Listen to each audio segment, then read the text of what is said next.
When future scholars take a look back at the intellectual history of the last quarter of the 20th century, the work of Professor Edward Said of Columbia University will be identified as very important and influential.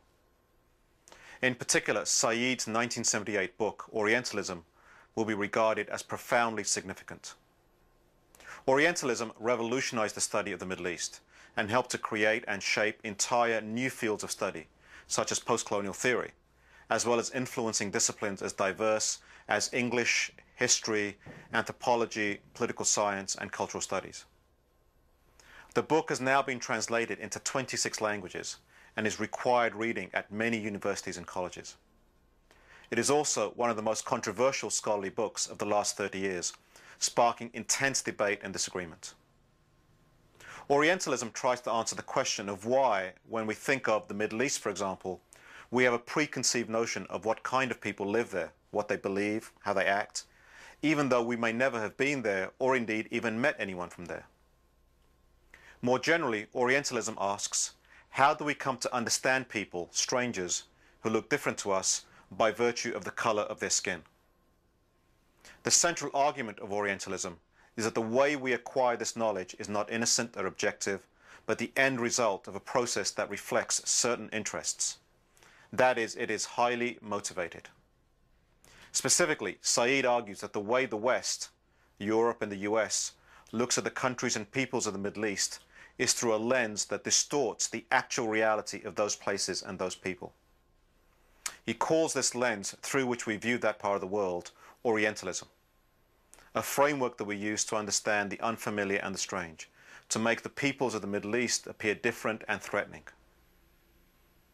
Professor Said's contribution to how we understand this general process of what we could call stereotyping has been immense. The aim of this program is to explore these issues through an interview with him. He starts by discussing the context within which he conceived Orientalism.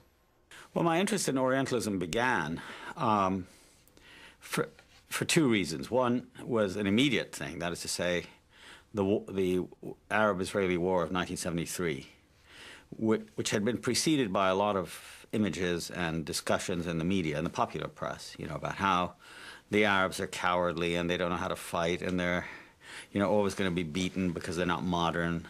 And then everybody was very surprised when the Egyptian army crossed the canal in early October of 1973 and demonstrated that, like anybody else, they could fight. So that was one immediate impulse. And the second one, which has a much longer history in my own life, was the constant sort of disparity I felt between what my experience of being an Arab was and the representations of that one saw in art. I mean, I'm talking about very great artists, like Delacroix and Ingres and Gérôme and people like that, novelists who wrote about the Orient, like Disraeli or Flaubert. And, the fact that those representations of the Orient had very little to do with what I knew about my own background in life. So I decided to write the history of that.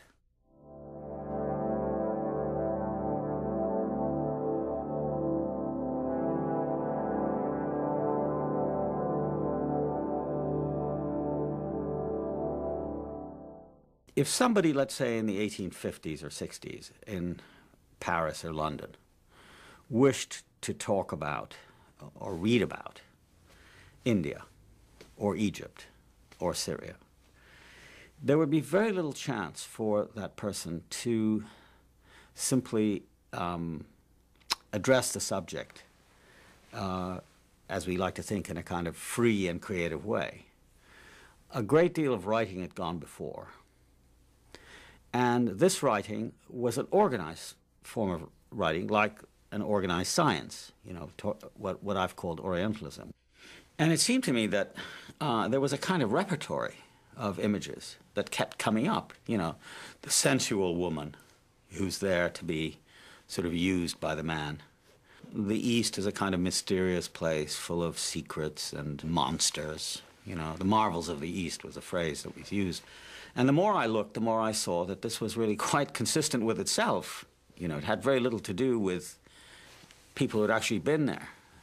And even if they had been there wasn't much modification. In other words, you didn't get what you could call realistic representations of the Orient, either in literature or in painting or in music or any of the arts. And this extended even further into descriptions of the Arabs by experts, you know, people who had studied them.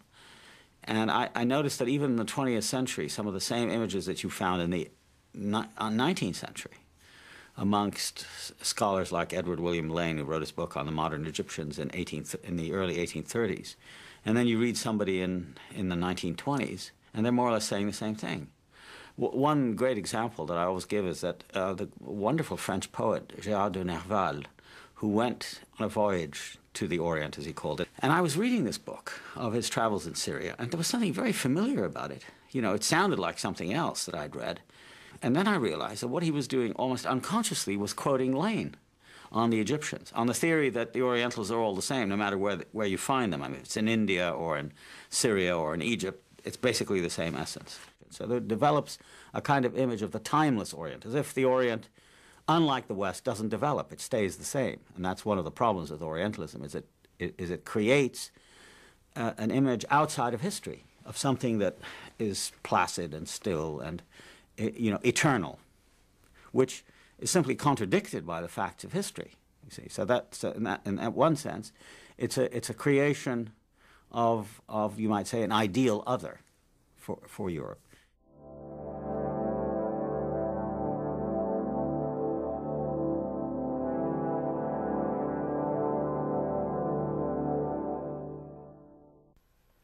Professor Said's analysis of Orientalism isn't just a description of its content, but a sustained argument for why it looks the way it does. It's an examination of the quite concrete historical and institutional context that creates it. Specifically, Said locates the construction of Orientalism within the history of imperial conquest.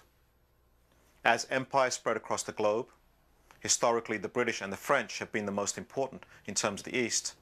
They conquer not only militarily, but also what we could call ideologically. The question for these empires is, how do we understand the natives that we are encountering so we can conquer and subdue them easier?